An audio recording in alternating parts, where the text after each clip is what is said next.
Last month, a white supremacist terrorist murdered 22 people in El Paso, Texas.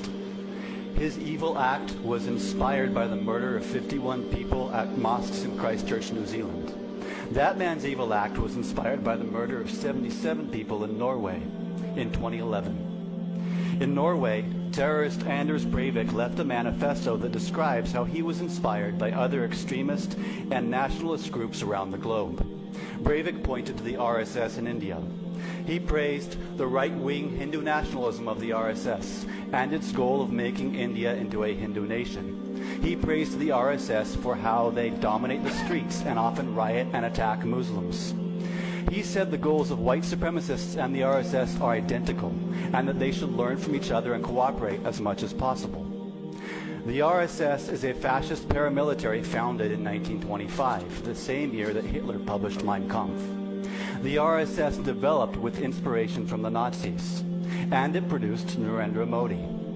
In 2002, Modi presided as soldiers of the RSS massacred 2,000 Muslims. They gang-raped women, hacked people to death, burned people alive. Leaders of the pogrom later confessed on camera that Modi sanctioned their violence. For this reason, Modi was banned from entering the USA for 10 years.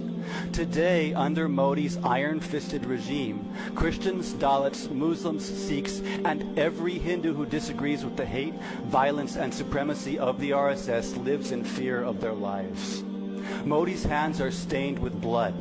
Those who shake his hand in welcome cannot wash their hands of complicity in his crimes.